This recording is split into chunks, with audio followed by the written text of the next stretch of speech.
A tesoura fez um corte satisfatório enquanto eu aparava o caule de uma peônia branca, o som agudo na manhã tranquila da minha floricultura. A água pingava da ponta cortada sobre o balcão de madeira. Cada gota marcava o tempo no ritmo em que eu havia caído nos últimos 6 anos administrando a Blumenthorn. Os meus dedos moviam-se automaticamente, retirando folhas, verificando se havia espinhos, arrumando os caules no vaso de vidro que ficaria na entrada da casa da Sr. ao meio-dia. Lá fora, a chuva tinha começado novamente, pelo terceiro dia consecutivo.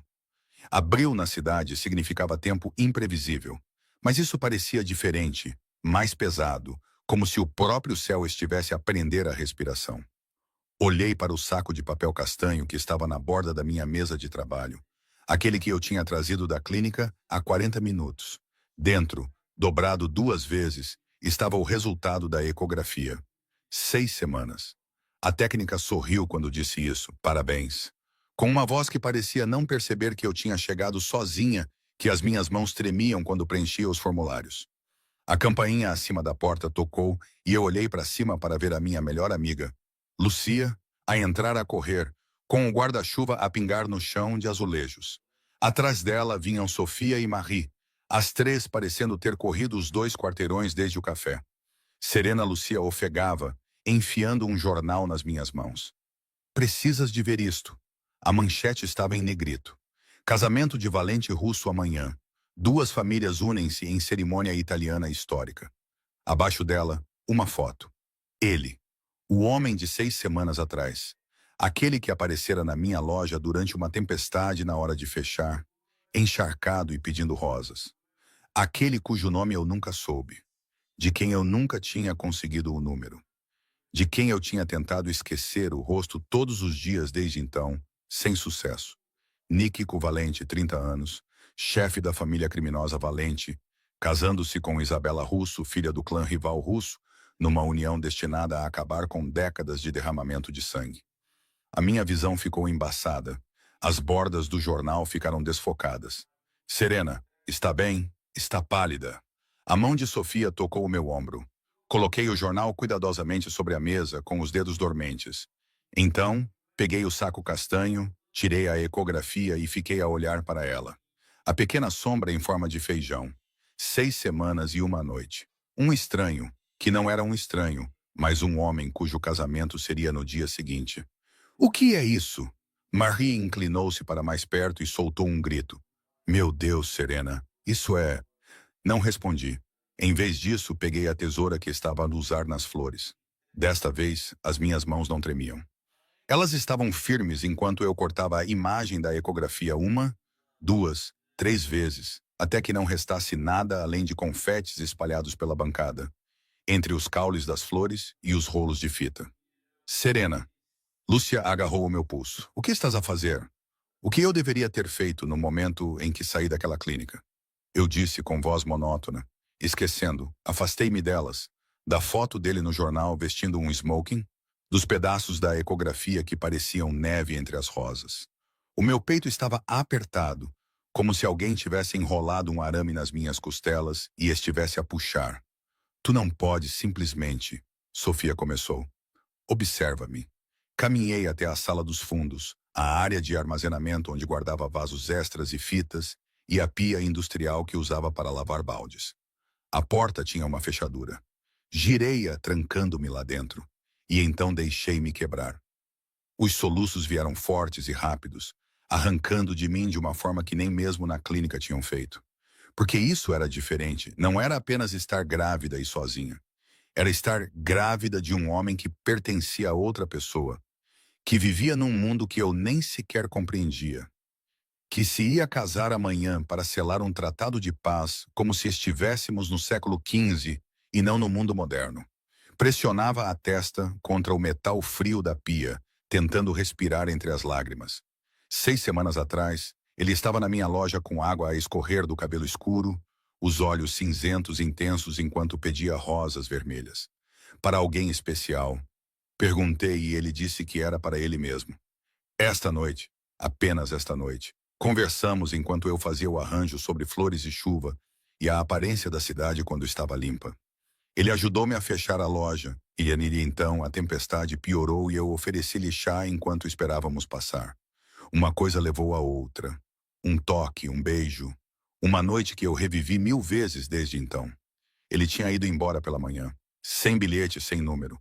Apenas a memória das suas mãos, da sua voz e da forma como me olhou como se eu fosse a única coisa no mundo que importava. Aparentemente não era. Uma batida à porta. Serena, por favor, deixa-nos entrar. Limpei o rosto com as costas da mão, respirei fundo e abri a porta. Os olhos da Lúcia também estavam vermelhos. Lamento imenso. Não peça.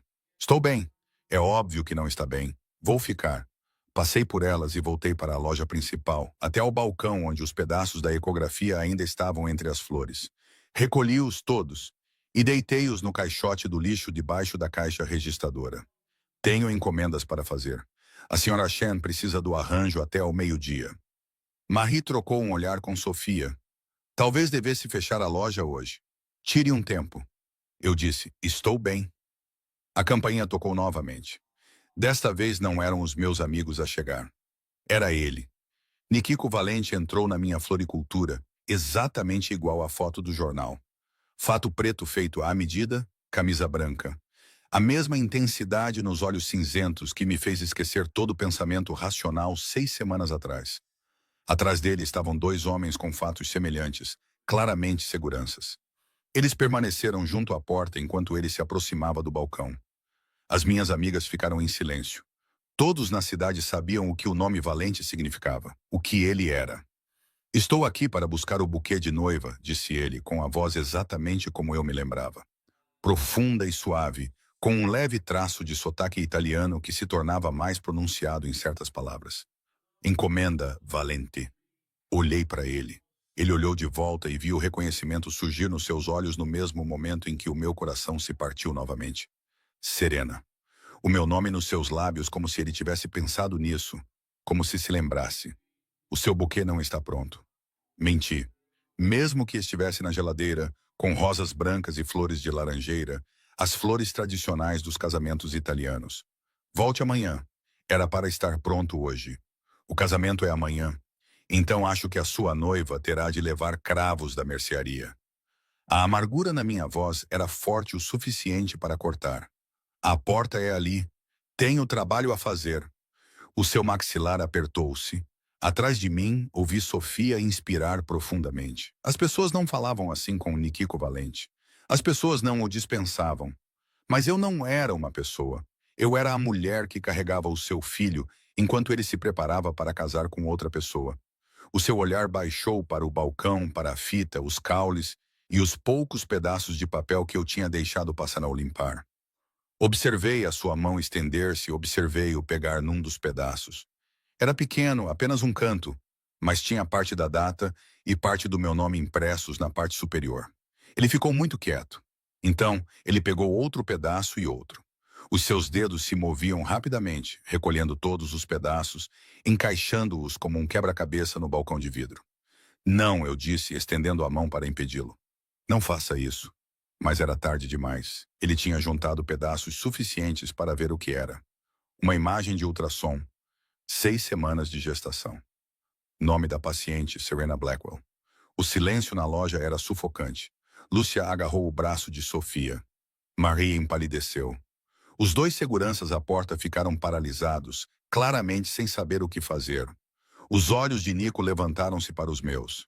6 semanas, eu disse. O teu buquê não está pronto. Vai-te embora.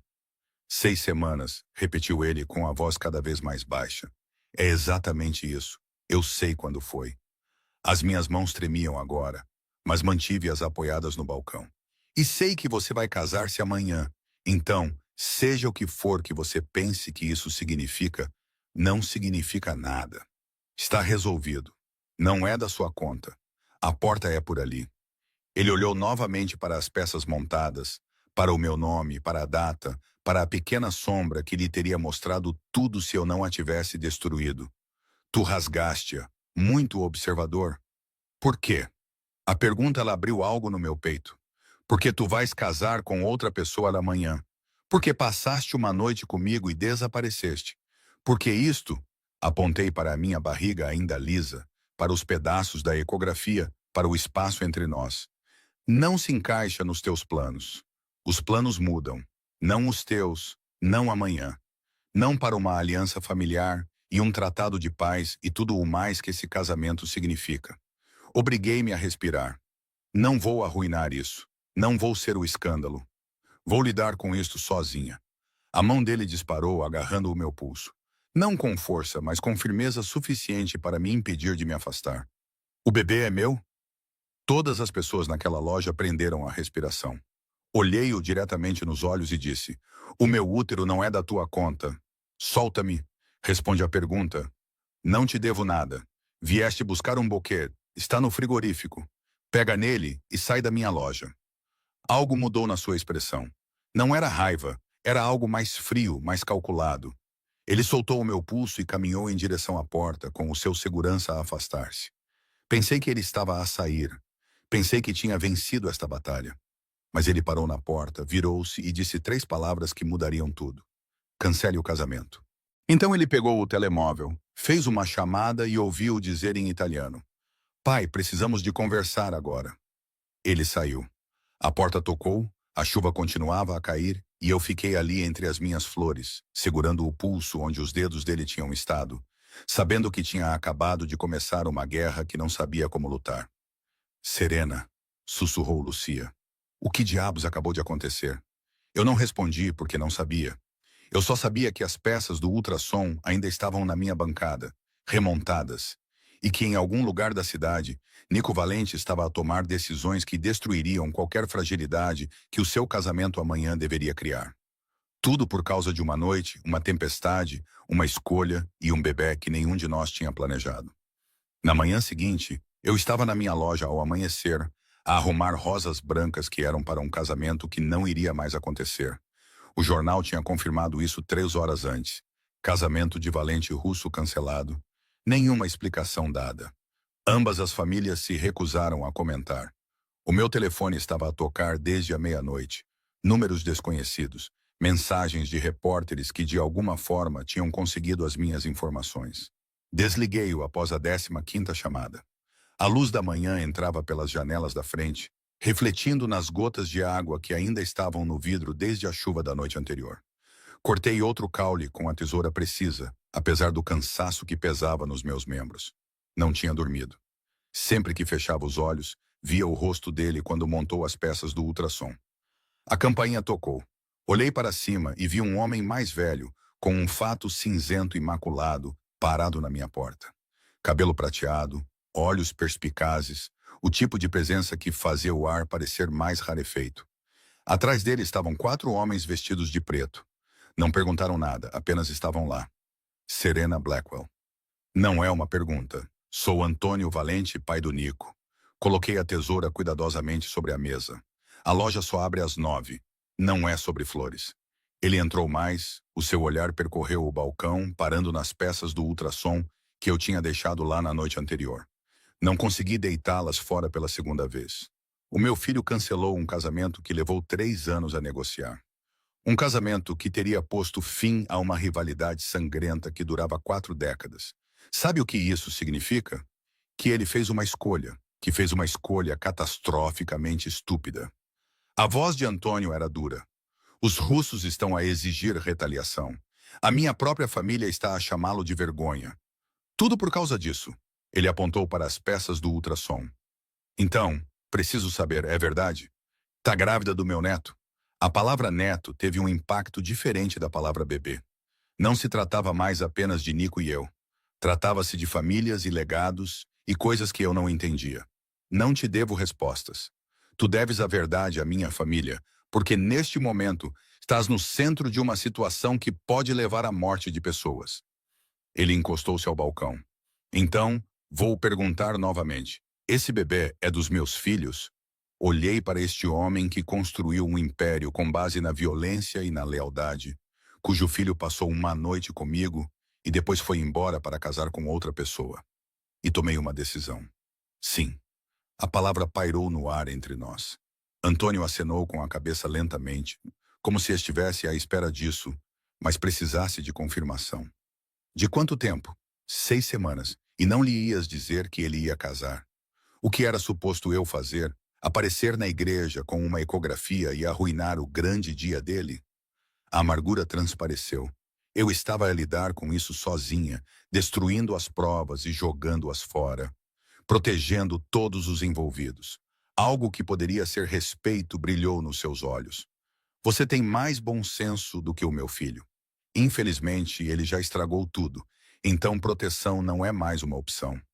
Ele pegou o telemóvel e fez uma ligação. Nico, vá à floricultura agora. Não quero que o que você quer deixe de importar quando você o deixar entrar na sua cama. A voz de Antônio era direta. Tu estás grávida de um valente. Isso significa que agora fazes parte da família. Quer queiras, quer não. 10 minutos depois, Nico entrou. Parecia que também não tinha dormido. O mesmo fato de ontem, mas agora amarrotado. O cabelo despenteado, como se tivesse passado as mãos por ele. Aqueles olhos cinzentos encontraram os meus imediatamente. Tu cancelaste o casamento. Eu disse que sim. Tu começaste uma guerra. Eu fiz isso por causa de um bebê que tu nem sabias que existia até ontem. Ele aproximou-se e eu vi algo na sua expressão que nunca tinha visto antes. Não era o charme suave daquela primeira noite. Não era o cálculo frio de ontem. Era algo cru. Por tua causa. Não. Eu recuei. Não transformes isto numa questão pessoal. Isto é uma questão de responsabilidade e timing. E é sobre o facto de eu não conseguir parar de pensar em ti desde aquela noite. A voz dele era baixa, intensa. É sobre o facto de que eu deveria casar com a Isabela amanhã. E tudo o que eu conseguia pensar era como isso parecia errado, como eu estava a escolher o dever em vez do amor. Ele parou. E então eu entrei na tua loja ontem e te vi novamente. E então eu vi aquelas peças e tudo ficou claro. Claro, eu ri, com um som amargo. A tua família está em guerra. Os russos querem sangue. E achas que isso está claro? Mais claro do que nunca em 3 anos. Antônio fez um som de repulsa. Enquanto vocês dois decidem os vossos sentimentos, eu preciso lidar com as consequências. Serena, vais mudar-te. Desculpa? A tua morada é de domínio público. Os russos sabem quem tu és. Eles sabem do bebê. Não estás segura aqui. Não vou a lado nenhum. Estás a 8 quarteirões do território dos russos. Não tens segurança nem proteção. E estás grávida do meu neto. A voz de Antônio foi definitiva.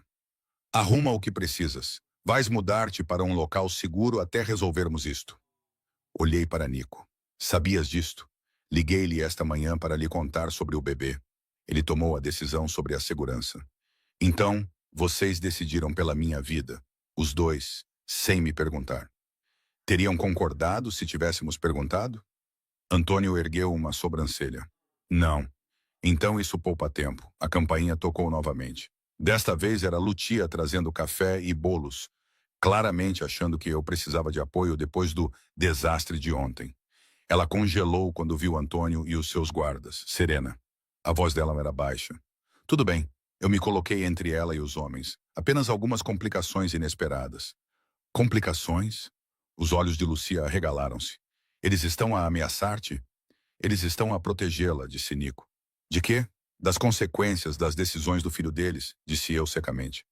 Voltei-me para Antônio. Não vou sair daqui. Não vou sair da minha loja. Não vou tornar-me uma mulher mantida numa fortaleza enquanto vocês lutam as vossas guerras. Vou lidar com esta gravidez sozinha. Fui sozinha toda a minha vida. Isto não muda nada. Antônio estudou-me por um longo momento, então sorriu. Não foi um sorriso caloroso. Tens espírito. Ótimo. Vais precisar dele. Ele acenou para os seus homens. Certifiquem-se de que ela chega ao trabalho em segurança. Vigiem a loja. Ninguém entra ou sai sem autorização. Não pode simplesmente colocar guardas na minha floricultura. Já está feito. Ele dirigiu-se para a porta. Nico, resolve isto. Tu criaste esta confusão. Limpa-a. Depois, foi-se embora, deixando-me sozinha com o seu filho e 4 seguranças que agora parecem ser permanentes. Lucia agarrou-me o braço. O que raio está a lhe acontecer? Estou grávida. Ele é o pai. E ele acabou de iniciar uma guerra entre máfias por causa disso. Meu Deus. Ela sentou-se no banco atrás do balcão. Meu Deus. Serena, o que vais fazer? Olhei para o Nico, que me observava com uma intensidade que fazia a minha pele ficar demasiado tensa. Vou fazer arranjos florais porque é o meu trabalho. É a minha vida. E não vou deixar ninguém tirar isso de mim. Durante as 3 semanas seguintes, foi exatamente isso que fiz. Todas as manhãs, chegava à minha loja ao amanhecer. Todas as manhãs. A segurança do Nico já estava lá. Todos os dias eu fazia buquês e arranjos e tentava fingir que a minha vida não tinha sido completamente virada de cabeça para baixo. E todas as noites, o Nico aparecia, não para me pressionar, nem para fazer exigências. Ele simplesmente aparecia na hora de fechar e me ajudava a limpar. Varria o chão, lavava os baldes, carregava os sacos pesados de terra que eu já não conseguia mais carregar. Eu não lhe agradecia. Não o encorajava. Tratava-o com o mesmo sarcasmo afiado que aperfeiçoei ao longo de anos a lidar com clientes difíceis. Olha só, o noivo fugitivo está de volta, dizia eu quando ele entrava. Que aliança destruíste hoje?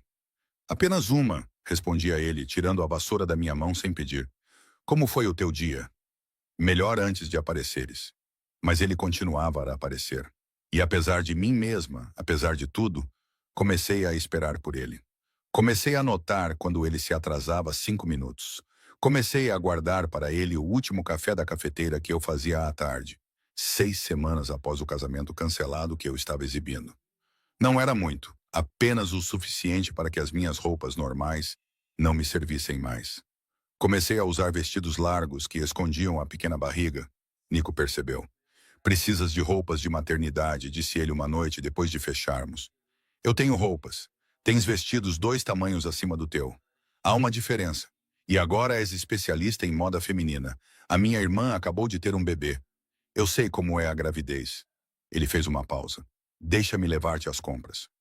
Não, Serena. Eu disse, não. Não preciso do teu dinheiro. Não preciso da tua ajuda. Estou bem sozinha. Ele ficou em silêncio por um momento e depois disse, por que é que me odeias? A pergunta apanhou-me desprevenida. Não te odeio. Mal olhas para mim. Não me deixas ajudar em nada. Tu agiste como se eu fosse algum tipo de castigo que tu tens de suportar. A sua voz era cuidadosa, controlada. Se é por causa do casamento, não é por causa do casamento. As palavras saíram mais duras do que eu pretendia. É por causa do fato de teres passado uma noite comigo e depois teres desaparecido. Sem deixar nenhum bilhete, nenhum número, nada. E depois descobri que estava grávida. E no mesmo dia vejo o teu rosto no jornal porque vais casar com outra pessoa. Sabes como me senti? Ele aproximou-se. Eu procurei-te. O quê? Depois daquela noite voltei à loja várias vezes, mas nunca estiveste aqui e eu não sabia o teu apelido. Só sabia que te chamavas Serena e que eras dona de uma floricultura. Há 14 floriculturas nesta cidade. Olhei para ele.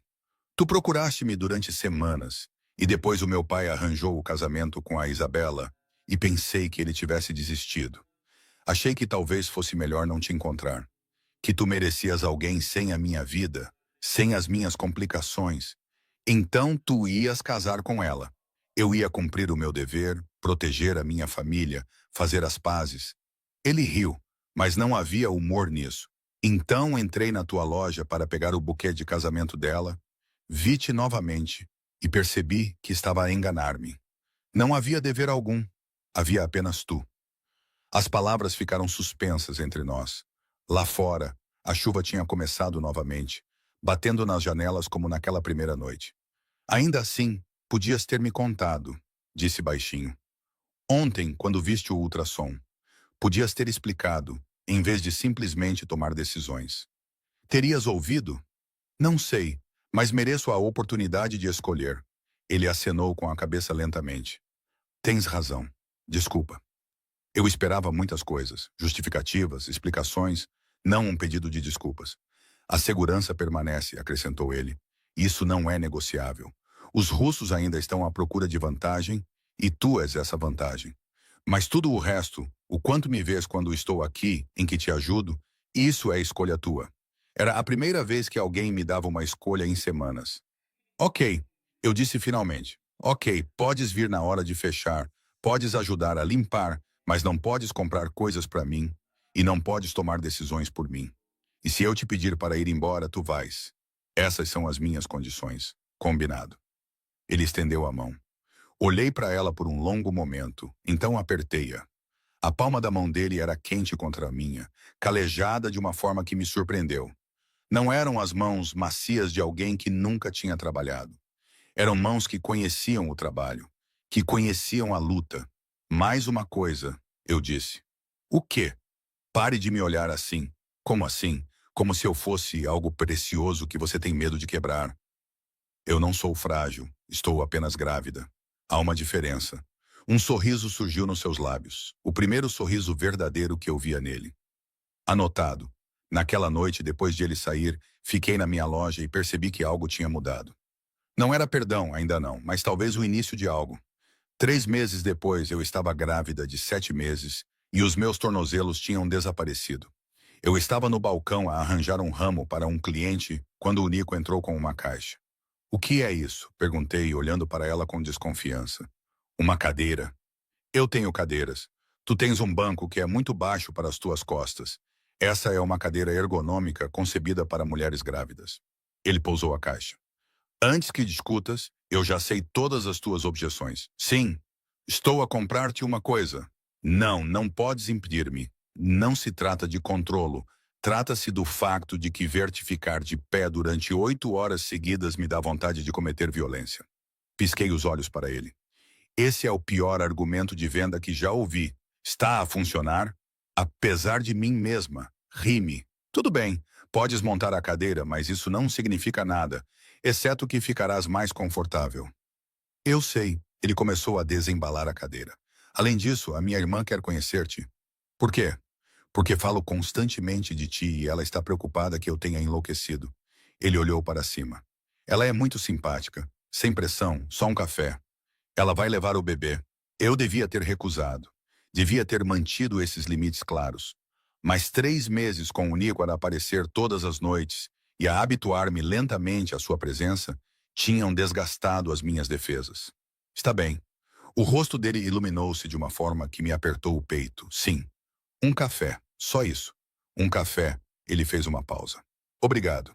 Naquele fim de semana, conheci a irmã do Nico, Gabriela, num café perto da minha loja. Ela era calorosa, engraçada e completamente avassaladora, no melhor sentido possível. O seu bebê, um gordinho de 6 meses chamado Luca, vomitou no meu vestido em 5 minutos. Oh, meu Deus, desculpe. Gabriela pegou em guardanapos. Tudo bem, eu trabalho com plantas. Isso nem chega perto da pior coisa que já sujou este vestido. Ela riu e eu também me vi a rir. E assim, sem mais nem menos, eu tinha uma amiga. Nos 2 meses seguintes, a Gabriela tornou-se a minha pessoa. Aquela a quem ligava quando entrava em pânico com o parto. Aquela que me levou a fazer compras de maternidade, apesar dos meus protestos. Aquela que me contou histórias sobre o Nico quando era criança, que o faziam parecer humano em vez de intocável. Ele era o sério, disse ela uma tarde, enquanto tomávamos chá. Sempre a proteger toda a gente, sempre a tentar resolver as coisas. O pai costumava dizer que ele nasceu na meia-idade. Ele é muito, procurei a palavra, intenso. É uma forma de descrevê-lo. Ela sorriu. Ele também está apaixonado por si desde aquela primeira noite. Só que é péssimo em demonstrar isso. Ele mal me conhece. Ele sabe o suficiente. Ela estendeu a mão por cima da mesa e segurou a minha. Sei que toda esta situação é complicada. Sei que não foi você quem escolheu isso, mas o Nico não faz nada pela metade. Se ele se comprometeu contigo e com este bebê, é para toda uma vida. Eu queria mais acreditar nela, mas a confiança não veio facilmente. Não quando passei a maior parte da minha vida sozinha. Com 8 meses e meio de gravidez, eu estava infeliz. Nada me servia. Minhas costas doíam. Meus pés estavam inchados. E eu estava tão cansada de estar grávida que podia chorar. Nico apareceu na hora de fechar, como sempre, mas desta vez ele trouxe comida. Tai, disse ele, colocando as embalagens no balcão. O lugar certo. Rolinhos primavera extras, porque sei que estás com vontade de comer. Como é que soubeste? A Gabriela contou-me. Ele começou a abrir as embalagens. Come. Eu estava cansada demais para discutir. Comemos em um silêncio confortável. E quando não conseguia alcançar os pés para desamarrar os sapatos, ele se ajoelhou e fez isso por mim, sem dizer nada. Não precisas fazer isso. Eu sei que quero que faças. Naquela noite, Enquanto ele me ajudava a fechar, fiz a pergunta que me incomodava há semanas. O que vai acontecer depois que o bebê nascer? Ele parou de varrer.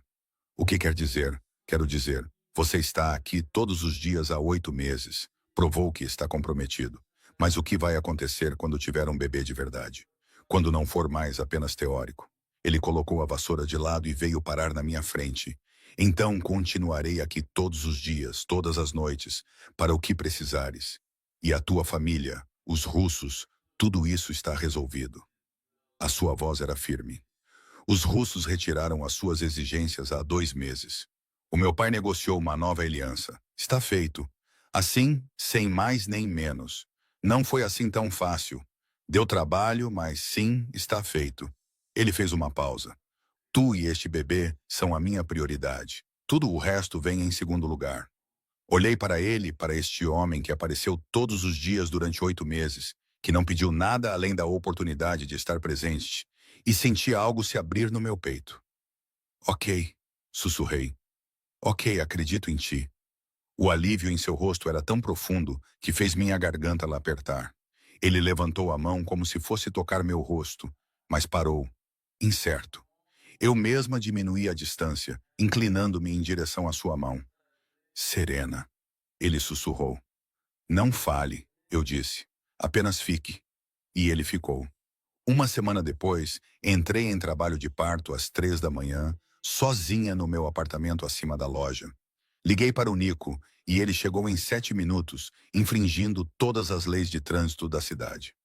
Eu estou aqui, ele disse, ajudando-me a descer as escadas. Vamos ficar bem. Nós, eu ofeguei durante uma contração. Nós, ele confirmou. Tu, eu e este bebê. Agora somos uma equipa. E enquanto dirigíamos pelas ruas vazias em direção ao hospital, com a mão dele segurando a minha, percebi que ele estava certo.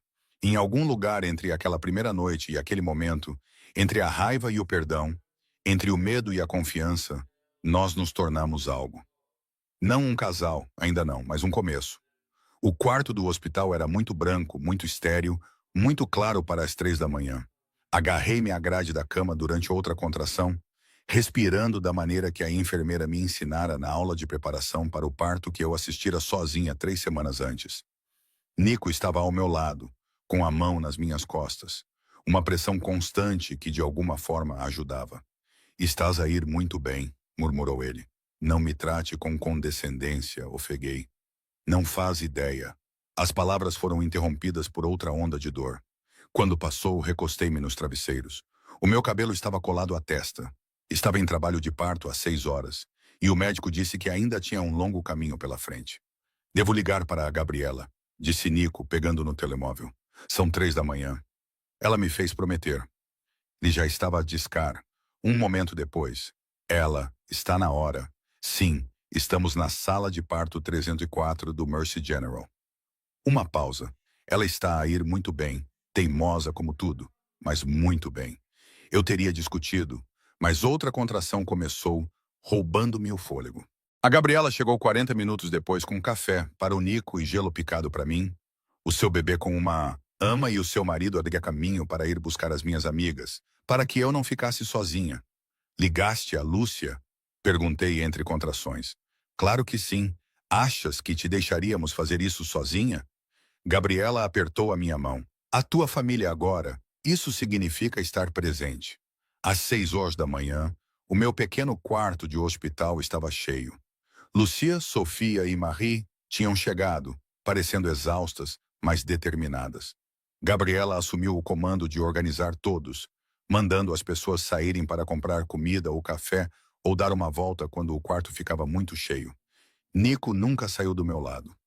Às 9 horas, quando eu estava pronta para desistir, quando a dor era tão intensa que eu não conseguia pensar direito, ele se inclinou e sussurrou. Lembre-se do que disse no primeiro dia sobre não ser frágil. Você estava certo. Você é a pessoa mais forte que já conheci.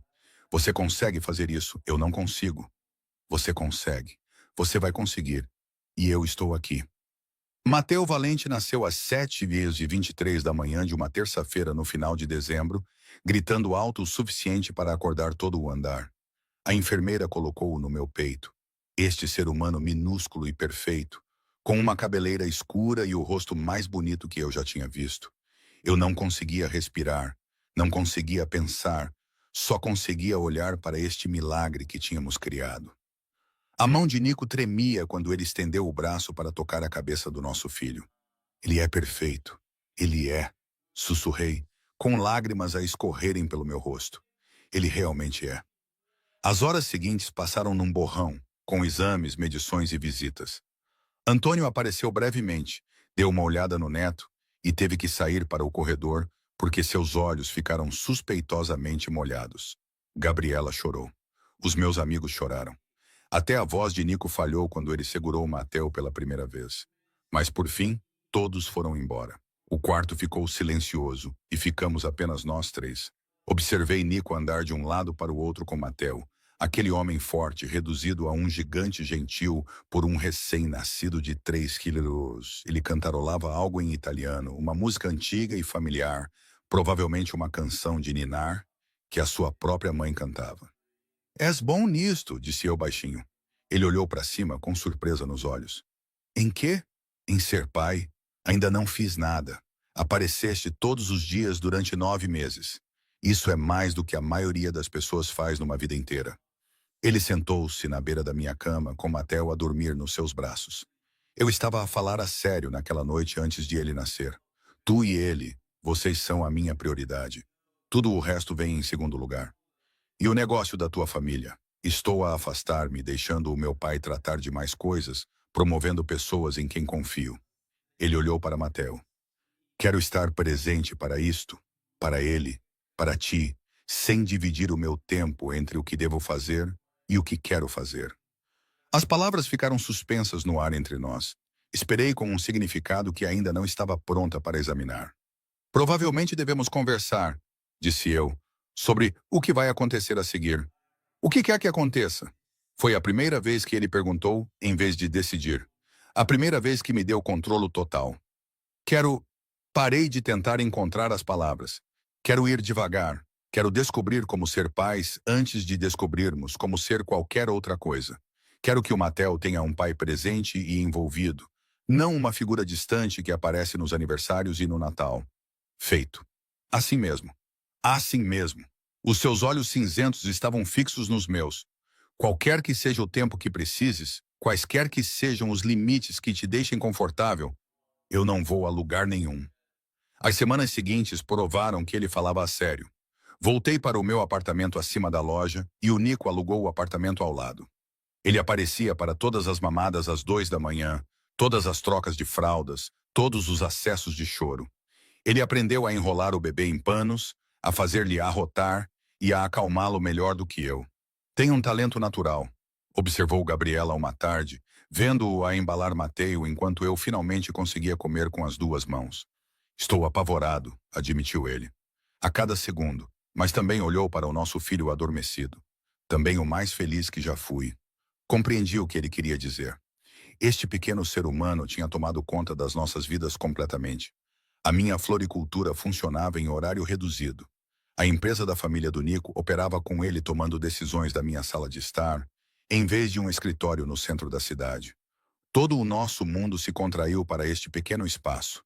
Estas noites sem dormir, este novo ritmo que estávamos a descobrir juntos. 6 semanas após o parto. Eu estava na minha loja tentando fazer um arranjo simples quando a exaustão finalmente me atingiu. As minhas mãos tremiam. Os meus olhos ardiam. Não conseguia lembrar se tinha almoçado. Ok, chega. Lucia tirou a tesoura das minhas mãos. Vai para cima. Tira uma soneca. Eu trato disto. Não consigo simplesmente... Consegues e vais conseguir. O Nico está lá em cima com o Mateu. Eles estão bem. Precisas de dormir. Subi as escadas com dificuldade e encontrei o Nico no sofá. Mateu adormecido no seu peito. Ambos a respirar em sincronia.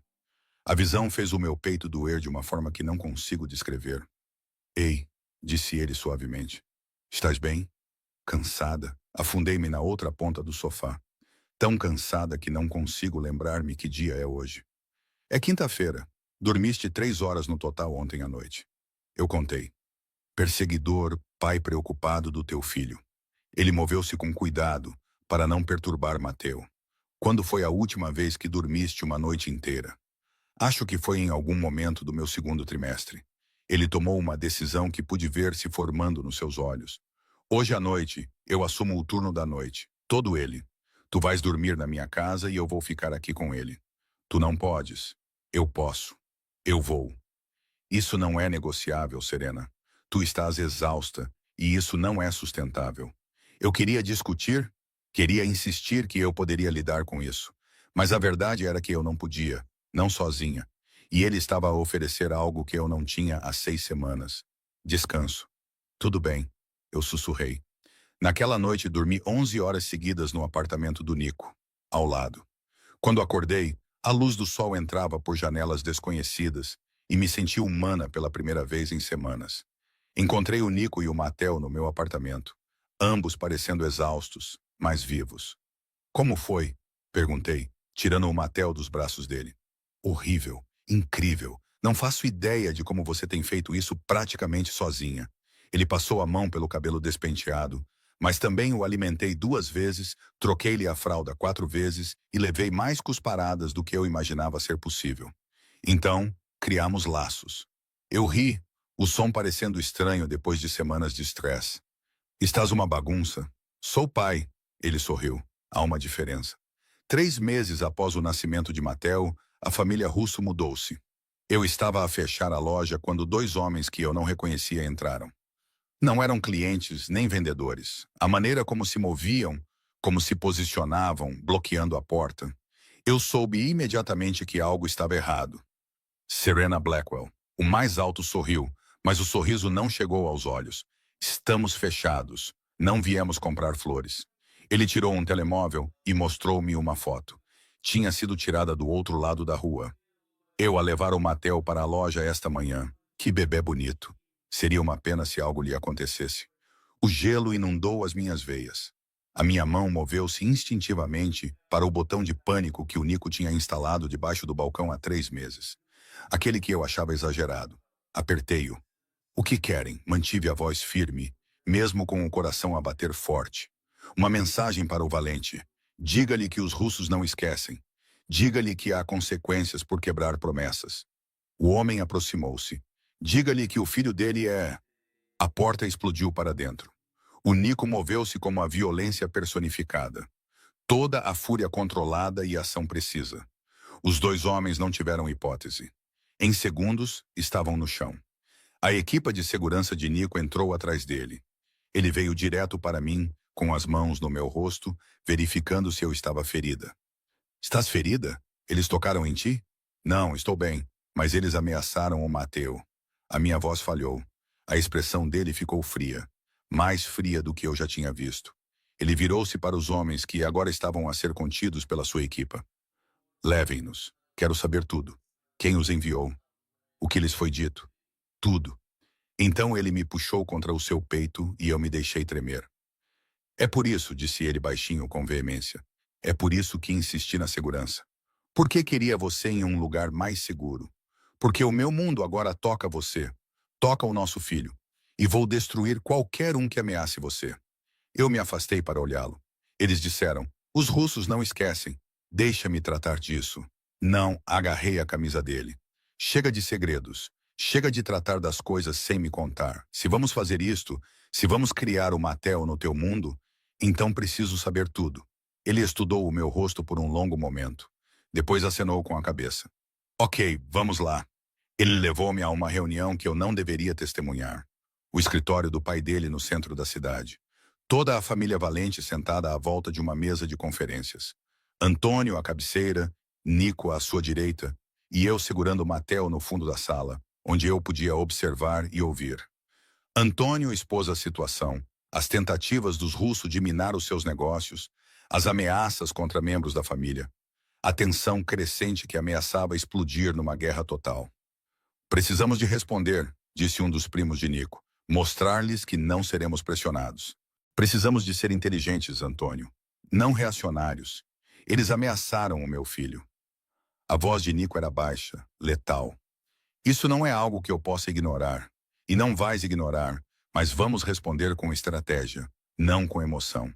Observei o Nico a debater-se com isso. Observei-o a lutar com a parte dele que queria sangue contra a parte que queria paz. Então ele olhou para mim e para o Mateo a dormir nos meus braços, e algo mudou na sua expressão. Quero que isto acabe, disse ele com determinação. Chega de ameaças, chega de jogos, não me importa o que isso vai custar. Antônio acenou com a cabeça lentamente. Então, negociaremos uma última vez, mas a partir de uma posição de força. O que se seguiu foram 2 semanas de reuniões tensas, mediadores, advogados, velhos amigos da família a pedir favores. Eu não estive envolvida na maior parte disso, mas Nico me informava todas as noites, mantinha-me a par de todos os desenvolvimentos. Finalmente chegou-se a um acordo. Concessões financeiras de ambos os lados, territórios partilhados em zonas neutras e, o mais importante, um acordo completo e total de que as famílias estavam fora dos limites. Sem mais ameaças, sem mais ataques a crianças ou cônjuges. Na noite em que os papéis foram assinados, Nico veio ao meu apartamento parecendo exausto, mas aliviado. Está feito, disse ele, desabando no meu sofá. Desta vez está mesmo feito? Sentei-me ao lado dele, com Mateo a dormir no berço ao lado. Como te sentes? Como se finalmente pudesse respirar. Ele virou-se para me olhar, como se talvez agora pudéssemos ter uma vida normal, ou tão normal quanto possível. Como seria uma vida normal para nós? Era a pergunta que eu vinha evitando há meses. A questão que vinha sendo evitada desde que Mateo nasceu. Ele pegou na minha mão, traçando círculos com o polegar na minha palma. Não sei, mas gostaria de descobrir se estiveres disposto. O meu coração acelerou. Dispostas quê? A tentar ver se isto, ele gesticulou entre nós. Pode ser mais do que apenas co-paternidade. Mais do que apenas conveniência.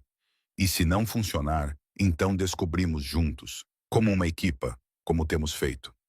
Ele fez uma pausa. Mas acho que pode funcionar. Acho que podemos ser incríveis juntos, se nos deres uma oportunidade.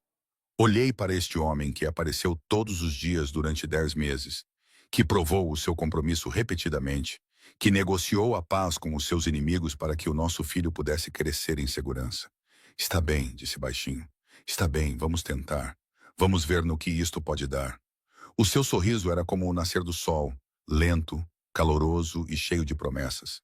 Ele inclinou-se, dando-me tempo para me afastar.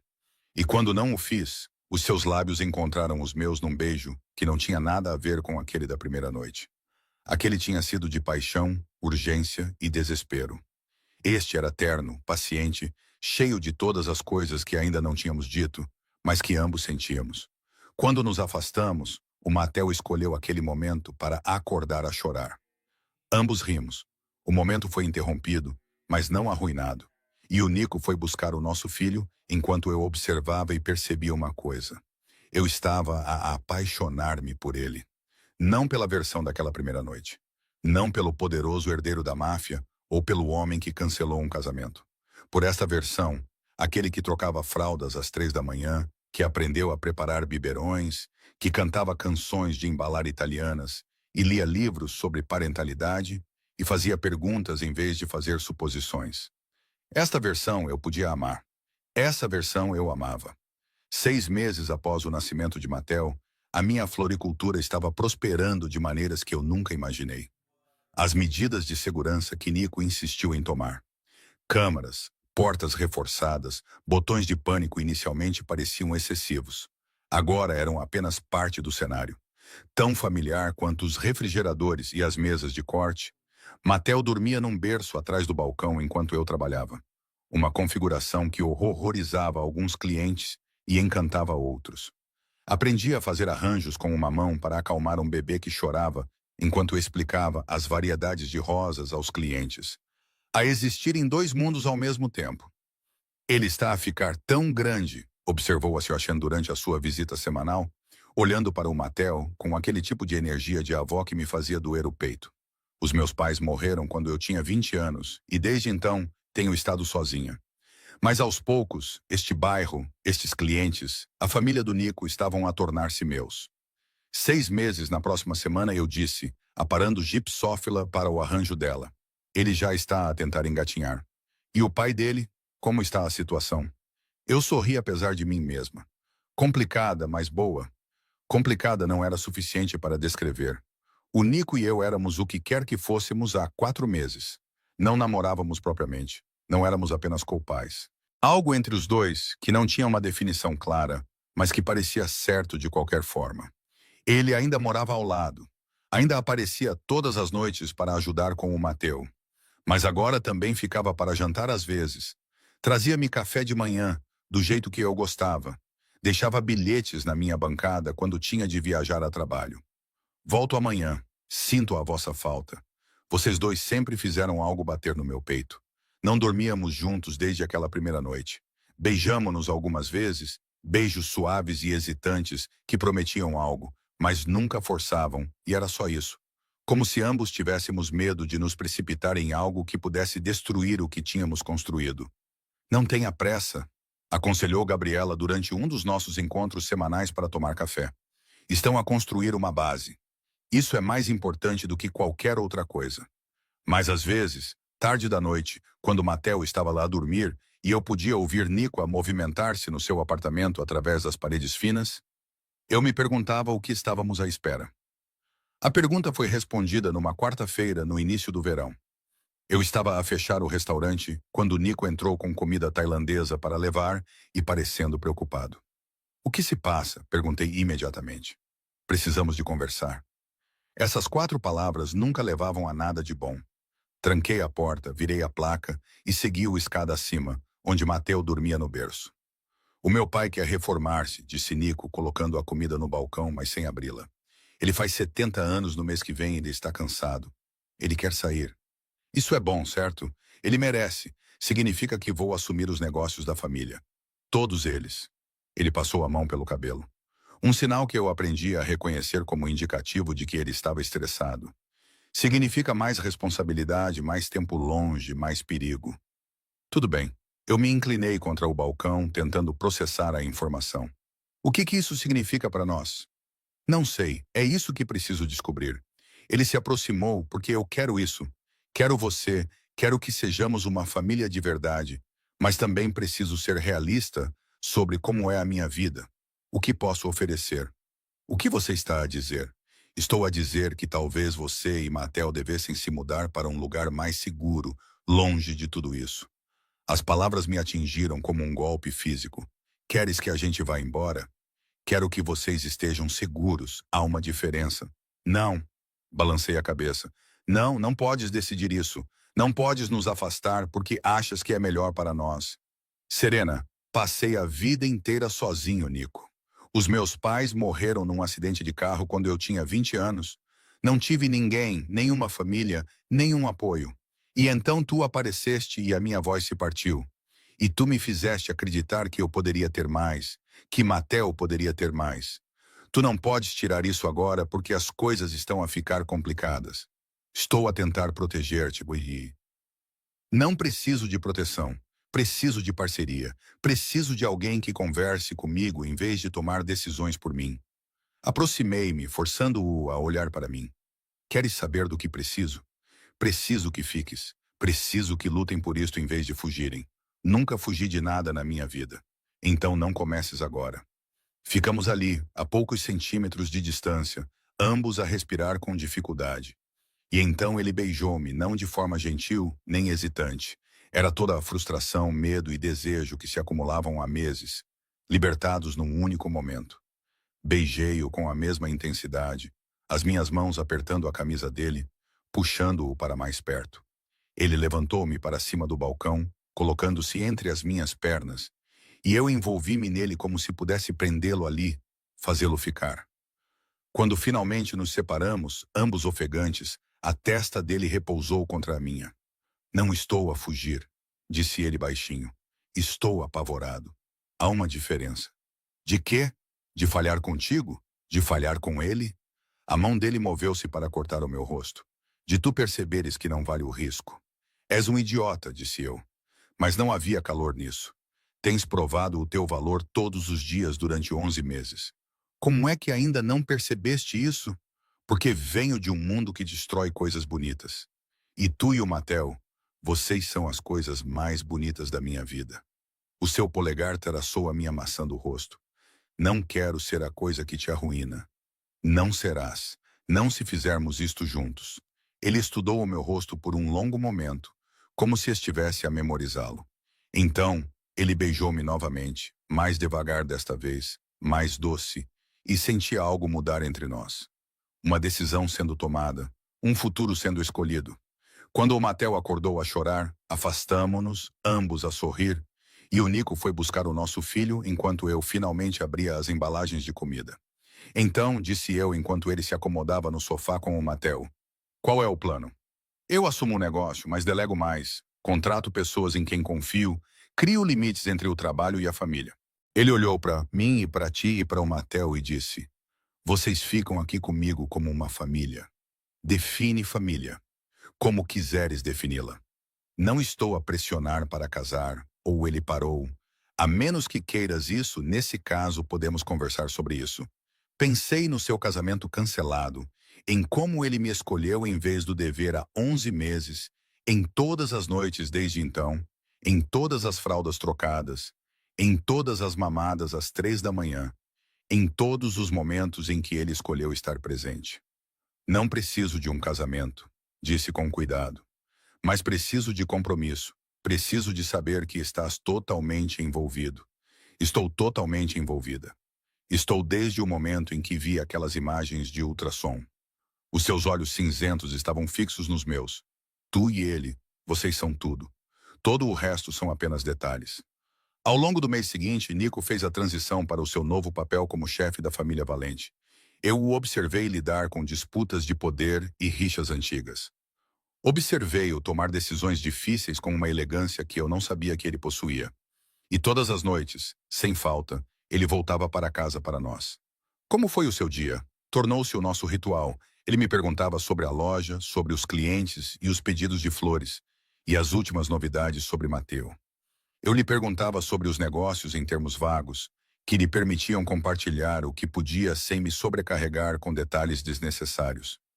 É como estar casado, observou Gabriela uma tarde, observando Nico e eu a movimentar-nos pela minha pequena cozinha em perfeita sintonia, a preparar o jantar, enquanto Mateo brincava num cobertor ali perto. Exceto sem a papelada legal. Estamos a ir devagar, eu disse. Mas até eu percebi como isso soava pouco convincente. Você está a ir devagar há quase um ano. A certa altura, passa a ser apenas adiar. Não tive resposta para isso. Naquela noite, depois de Mateu adormecer e Nico se preparar para voltar para o seu apartamento, segurei a sua mão. Fica, disse eu. Ele congelou. Fica aqui esta noite. Não, senti o meu rosto aquecer. Não é por nada. Só para dormirmos juntos. Estou cansada de te ter como vizinho. Um sorriso lento espalhou-se pelo seu rosto. Sim, sim, ele ficou. Deitamo-nos na minha pequena cama, com o berço do Mateu ao alcance das mãos, e conversamos sobre nada importante até adormecermos completamente vestidos e entrelaçados. Quando acordei às 2 da manhã para alimentar o Mateu, o Nico já estava acordado a aquecer um biberão, seguindo a rotina que aperfeiçoamos ao longo de meses. Volta a dormir, murmurou ele. Eu trato disto. Observei-o a acomodar-se na cadeira de balanço com o nosso filho. Observei a ternura no seu rosto enquanto alimentava o Mateu e senti o meu coração expandir-se de uma forma quase dolorosa. Era isto que eu queria. Não grandes gestos ou declarações dramáticas, apenas esta parceria tranquila, esta escolha mútua todos os dias. Quando o Mateu fez um ano, fizemos uma festa para ele na minha loja. A Gabriela decorou com balões e serpentinas. Os meus amigos prepararam a comida. O Antônio apareceu com um presente ridiculamente caro que o Mateu era demasiado novo para apreciar. Mas isso fez os olhos do velho ficarem suspeitosamente úmidos. O Nico e eu ficamos juntos a ver o nosso filho destruir o seu primeiro bolo de aniversário, espalhando glacê por todo o lado e rindo de pura alegria. Ele é perfeito, disse o Nico suavemente. É mesmo. Devíamos ter outro. Engasguei-me com o ponche. O quê? Ele sorriu, claramente a gostar da minha reação. Não agora, mas algum dia. Ele deveria ter irmãos. Estás a presumir muito, disse eu, mas estava a sorrir. Estou errado. Olhei para ele, esse homem que se tornara meu parceiro em todos os aspectos importantes, e percebi que não estava. Não, admiti. Não estás errada. A mão dele encontrou a minha, os dedos entrelaçando-se. Ótimo. Naquela noite, depois de todos terem ido embora e Mateu estar a dormir, exausto da festa, Nico tirou algo do bolso. Uma pequena caixa. Antes que entres em pânico, disse ele rapidamente. Não é o que estás a pensar. Ou talvez seja. Não sei. Sou péssima nisto. Olhei para a caixa, com o coração a bater forte. Sei que dissemos que iríamos levar as coisas com calma. Sei que concordamos em não nos apressar, mas serena. Ele abriu a caixa, revelando não um anel, mas uma chave. Vem morar comigo. Tu moras ao lado. Comprei uma casa, 3 quartos, um quintal, espaço para o Mateu brincar, espaço para... Ele parou, limpou a garganta. Espaço para mais, se decidirmos que é isso que queremos. Não estou a pedir-te em casamento. Ainda não. Mas estou a pedir-te para construires uma vida comigo. Uma vida de verdade, não 2 apartamentos e limites cuidadosos. Algo mais. Peguei a chave da caixa, sentindo o seu peso na palma da minha mão. Quando compraste uma casa? Há 3 meses. Tenho estado a renová-la. A Gabriela tem ajudado. Ele parecia quase nervoso, uma expressão que raramente via nele. Se não gostares, encontraremos outra coisa. Mas eu pensei que tinha esperança. Beijei-o, interrompendo a sua divagação. Quando me afastei, estava a sorrir. Mostra-me. A casa era perfeita. Não era demasiado grande nem ostentosa. Apenas uma bela casa em estilo artesanal num bairro tranquilo, com boas escolas e um quintal onde o Mateu poderia aprender a andar. O quarto principal tem uma casa de banho privativa, dizia o Nico, levando-me por quartos onde eu já conseguia imaginar a nossa vida. E este quarto poderia ser do Mateu. O terceiro quarto poderia ser um berçário ou um escritório ou o que tu quiseres. Agarrei a mão dele, impedindo-o de continuar. É perfeita. Sim, sim. Aproximei-me. E não quero esperar. Esperar pelo quê? Respirei fundo, reunindo coragem. Por isto, por nós. Há mais de 1 ano que andamos a dar voltas ao assunto. Mas eu amo-te, Nico. Estou apaixonada por ti. Há meses que estou e não quero continuar a fingir que somos apenas copais ou amigos, ou o que quer que tenhamos chamado a isto. A sua expressão transformou-se, suavizando-se de uma forma que me fez doer o peito. Repete isso. Eu amo-te. Ele beijou-me como se tivesse esperado a vida inteira para ouvir essas palavras. Como se eu lhe tivesse dado algo precioso que ele nunca esperava ter. Quando finalmente paramos para respirar, ele disse, também te amo, tanto que isso me assusta. Ótimo. Podemos ficar assustados juntos. Mudamo-nos para a casa 2 semanas depois. A Gabriela organizou tudo, comandando os carregadores enquanto o Mateu dormia na sua nova sala. E eu tentei não chorar com a rapidez com que a minha vida tinha mudado. Estás bem? Perguntou Nico, encontrando-me parada no meio da nossa nova sala, rodeada de caixas. Sim, só que agora isto é real. Isso é mal? Não, é perfeito. É tudo o que eu não sabia que queria. Naquela noite fizemos amor pela primeira vez desde aquela tempestade, há mais de 1 ano. Desta vez foi diferente, não foi desesperado nem urgente, foi lento e terno. E cheio de todas as coisas que aprendemos um sobre o outro nos meses que se passaram. Depois, deitados juntos na nossa cama, na nossa casa, com Mateu a dormir no fim do corredor, Nico disse, casa comigo. Apoiei-me num cotovelo para olhar para ele. Não é assim que os pedidos de casamento funcionam. Eu sei, mas vou perguntar mesmo assim. Casa comigo, Serena. Torna isto oficial. Deixa-me passar o resto da minha vida a mostrar-te o quanto estou comprometido. Tens me mostrado isso há mais de 1 ano. Então deixa-me continuar a mostrar-te com um anel, uma cerimônia e a papelada que torna isso legal. Ele colocou uma mecha de cabelo atrás da minha orelha. Quero que sejas minha esposa. Quero que o Mateu cresça vendo como é uma parceria verdadeira. Quero ter mais filhos contigo. Quero tudo. Pensei naquela primeira noite, no ultrassom que rasguei.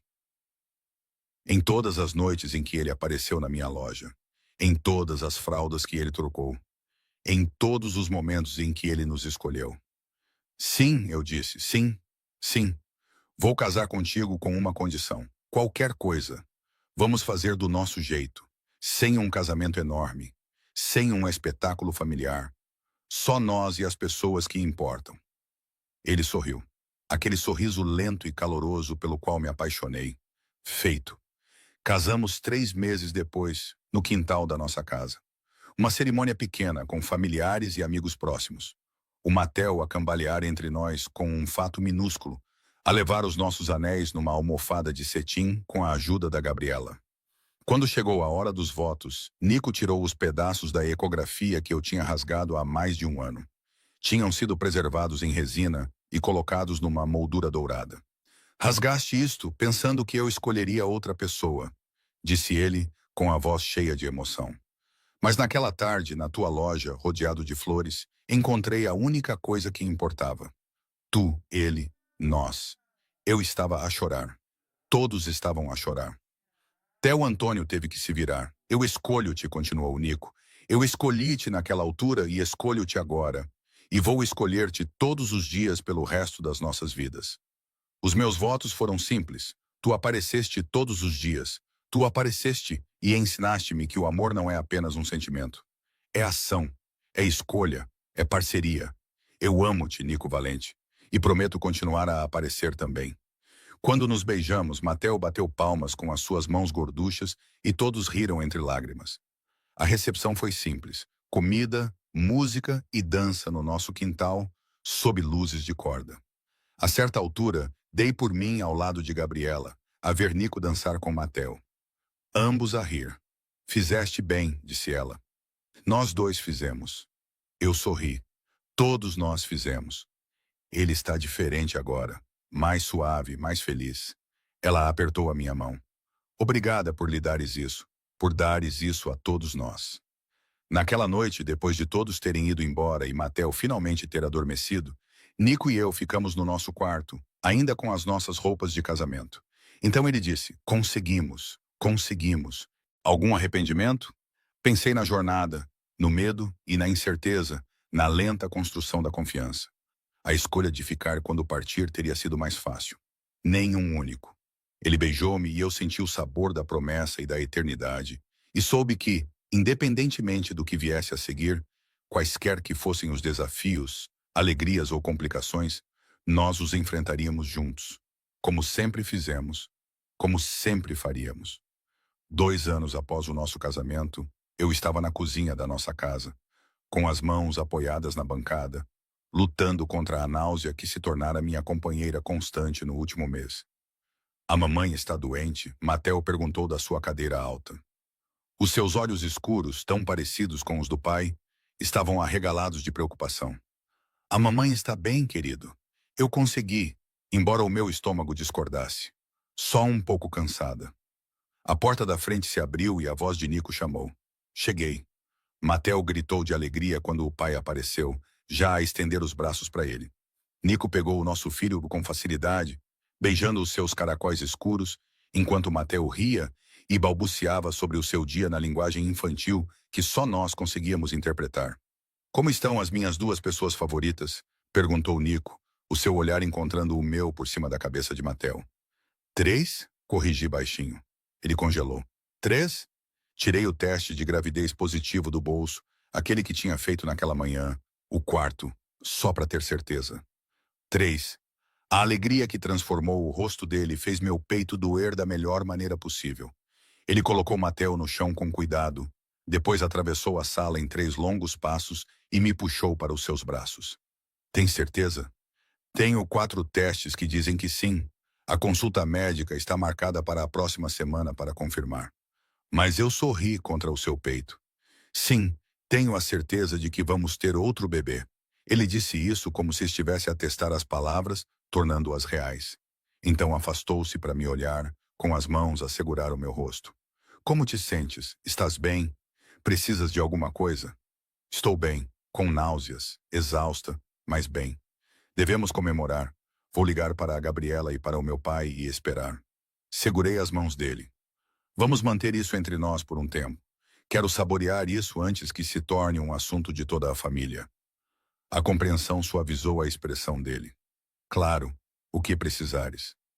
Naquela noite, depois que o Matel adormeceu, deitamo-nos na cama a conversar sobre o futuro, nomes e cores do quarto do bebê, E como diríamos ao Matel que ele seria irmão mais velho? Ele terá quase 3 anos quando o bebê nascer, ponderou Nico, com a mão pousada na minha barriga ainda lisa. Idade suficiente para entender, mas jovem o suficiente para não se lembrar da vida sem um irmão. Parece que voltaste a ler livros sobre parentalidade. A Gabriela tem me enviado artigos. Ele sorriu, sem remorso. Quero fazer isto da maneira certa. Fizeste bem da primeira vez. Vais fazer bem novamente. A gravidez decorreu sem problemas nas primeiras semanas. Depois, as náuseas matinais atacaram com uma intensidade que fez a minha primeira gravidez parecer fácil em comparação. Isto é diferente, disse ao médico durante a minha consulta das 8 semanas. Com o Matel, tive algumas náuseas matinais, mas agora é o dia todo, todos os dias. Pode ser que os níveis hormonais estejam mais elevados desta vez, disse a doutora Morrison tomando notas. Ou ela fez uma pausa, estudando o ecrã do ultrassom. Ou pode ser isto. O quê? Nico levantou-se imediatamente, indo para onde podia ver o ecrã. 2 batimentos cardíacos. A Dra. Morrison sorriu. Parabéns, vão ter gêmeos. A sala inclinou-se. Gêmeos. 2 bebês. Olhei para o Nico, cuja expressão tinha passado de preocupação para choque e depois para algo como admiração. Gêmeos. Ele suspirou. Vamos ter gêmeos. Gêmeos. Repeti baixinho. A doutora Morrison imprimiu as imagens da ecografia. 2 pequenos feijões lado a lado. Tudo parece estar bem. Ambos os bebés estão a crescer normalmente. Vamos monitorá-la de perto, é claro. Gravidez de gêmeos requer mais cuidados, mas você é saudável e jovem. Não vejo motivo para preocupação. No carro, a caminho de casa, Nico ficava olhando para a foto da ultrassonografia apoiada no painel. Gêmeos, ele disse novamente. Você vai gastar essa palavra. Não consigo acreditar. Ele balançou a cabeça. Mais 2. Matel vai ter 2 irmãos. Vamos precisar de uma casa maior. Ou poderíamos acrescentar um 3º andar, mais quartos. Ele já estava a planear. Eu podia ver isso nos seus olhos. Talvez ampliar o quintal. Comprar um baloiço. Calma. Temos 7 meses para decidir. Mas não havia como frear Nico quando ele tinha um projeto. Quando cheguei ao 2º trimestre, ele já tinha contratado empreiteiros para acrescentar um 3º andar à nossa casa. Gabriela estava no paraíso, a planear não 1, mas 2 quartos de bebê. Um compromisso depois de eu ter vetado a sua sugestão de um único quarto partilhado com berços iguais. Eles são indivíduos, insisti. Devem ter os seus próprios espaços. Mas são gêmeos. Tudo igual vai ficar tão giro. Ela, adoro-te, mas não. Matel adaptou-se à notícia de irmãos iminentes com a adaptabilidade de uma criança pequena. Ele acariciava a minha barriga crescente e anunciava, os meus bebés, a quem quisesse ouvir, o que Nico achava infinitamente adorável. Os nossos bebés, corrigia eu gentilmente. Os meus bebés, insistia Matel. E Nico ria enquanto eu revirava os olhos. Com 20 semanas, descobrimos que íamos ter meninas. Gêmeas, disse Nico, olhando para o ecrã do ultrassom, onde as nossas filhas eram claramente visíveis, já parecendo que estavam de mãos dadas. Do Serena, vamos ter 3 filhos. 2 deles meninas. Você está bem? Perguntei, porque ele empalideceu. Ele engoliu em seco. Vou precisar de aumentar a segurança e instalar um sistema de alarme melhor e talvez grades nas janelas. São bebés, Nico, não prisioneiras. São minhas filhas. Há uma diferença. Gabriela achou isso hilariante. Espera até elas serem adolescentes. Ele vai enlouquecer. Mas ao observar Nico com Matel, vendo como ele era gentil apesar de sua aparência dura, não fiquei preocupada. Ele seria tão apaixonado pelas nossas filhas quanto era pelos nossos filhos. O 3º trimestre foi difícil. Estar grávida de gêmeos significava que tudo era amplificado. O cansaço, as dores nas costas, o desconforto geral de estar grávida. Com 30 semanas eu estava enorme, infeliz e pronta para que tudo acabasse. Desculpa, disse Nico uma noite, massageando os meus pés inchados enquanto eu estava deitada no sofá. Fui eu que fiz isto contigo. Fizemos isto juntos e eu faria tudo de novo. Eu hesitei, mas talvez não imediatamente. Ele riu. Compreendeu. 3 filhos são suficientes. 3 filhos são uma loucura, corrigi. Mas é a nossa loucura. Matel escolheu aquele momento para aparecer com o seu livro favorito subindo no sofá ao meu lado e acidentalmente dando uma cotovelada em um dos bebés através da minha barriga. Ai, amigo, cuidado. Desculpa, mamã. Ele deu uma palmadinha na minha barriga. Desculpem, bebés. Um dos gêmeos deu um pontapé e os olhos de Mateo arregalaram-se. Eles pontapearam-me. Estão a dizer olá, disse Nico, abandonando os meus pés para pegar Mateo ao colo. Eles vão chegar em breve. E então vais conhecê-los como deve ser. Quando? Em breve, prometi. Embora em breve ainda parecesse uma eternidade quando se está tão grávida. Os gêmeos chegaram 2 semanas antes do previsto. Porque é claro que sim. Acordei às 3 da manhã com a bolsa ao arrebentar, e o Nico entrou imediatamente em modo de crise, verificando as malas para o hospital e as cadeiras para o carro, e ligando para o meu médico, enquanto eu tentava respirar durante as primeiras contrações. É muito cedo, dizia ele ao telefone. Eles só devem nascer daqui a 2 semanas. Nico, consegui dizer entre as contrações, os gêmeos costumam nascer mais cedo. Está tudo bem. Como podes estar tão calmo? Porque um de nós precisa de estar, e claramente não vai ser tu. A Gabriela chegou para ficar com o Matel, que ainda estava a dormir, e felizmente não sabia que as suas irmãs tinham escolhido o meio da noite para nascer. Vai, ordenou ela. Eu fico com ele. Mantém-me informada. O trabalho de parto foi mais rápido do que com o Mateu, mas de alguma forma mais intenso. 2 bebés significavam o dobro do trabalho, o dobro da pressão, o dobro da dor. Estás a ir muito bem. Nico continuava a dizer, com a mão na minha e a outra a lhe acariciar o meu cabelo. Tão bem. Amo-te tanto. Nunca mais faço isto, ofeguei. O que quiseres. Tudo o que quiseres. Respira. Sofia Lucia Valente nasceu primeiro, às 6h47, gritando alto o suficiente para acordar toda a maternidade. Helena Rose Valente veio 3 minutos depois, mais silenciosa, mas não menos determinada. Colocaram as 2 bebês no meu peito, uma de cada lado, e eu olhei para esses 2 seres humanos minúsculos e perfeitos que criamos e não consegui parar de chorar. Elas são lindas, sussurrou Nico com a voz embargada. Tu és linda. Vocês são todos tão lindos. As horas seguintes foram caóticas. Enfermeiras e médicos examinavam as bebês, certificando-se de que tudo estava bem, tentavam alimentá-las, faziam medições e testes. Nico nunca saiu do meu lado, movendo-se entre mim e as nossas filhas com facilidade. Quando finalmente tivemos um momento de tranquilidade, apenas nós 4 no quarto do hospital, ele sentou-se na beira da minha cama, segurando Sofia enquanto eu segurava Helena.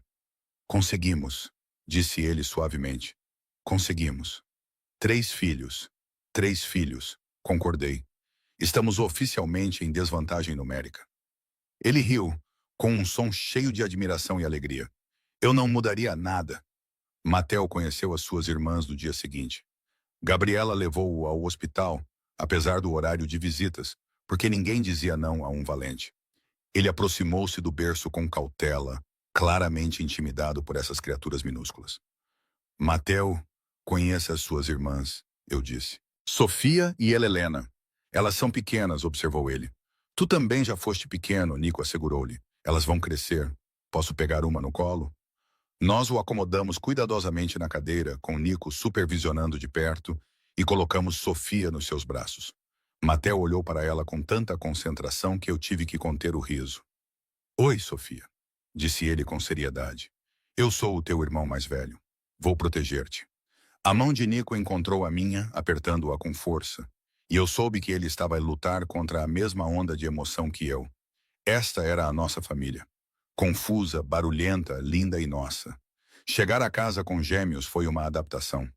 Nico insistiu em contratar uma ama noturna durante o primeiro mês, o que eu inicialmente resisti, mas rapidamente passei a apreciar quando às 3 da manhã significavam 2 bebés a precisar de ser alimentados simultaneamente. Eu achava que um recém-nascido era difícil, disse eu uma manhã, caminhando como um zumbi pela cozinha em busca de café. Isso é um nível totalmente diferente. Volte para a cama, disse Nico, aparecendo com Sofia num braço e Helena no outro. Eu cuido delas. A ama está aqui. Você precisa descansar. Eu preciso funcionar. Você está a funcionar. És incrível. Mas também puseste 2 seres humanos para fora do teu corpo há 3 semanas. Descansa. Eu estava cansada demais para discutir.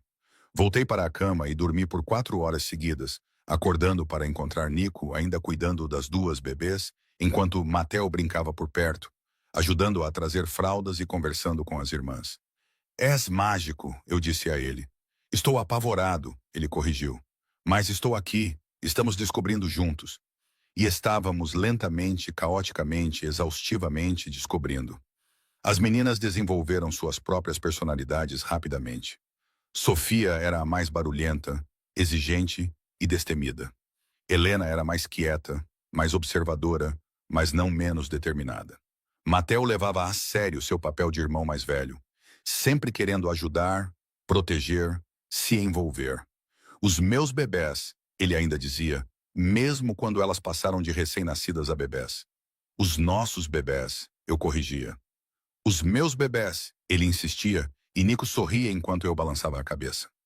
No primeiro aniversário das gêmeas, fizemos uma festa no nosso quintal ampliado. A construção finalmente estava concluída.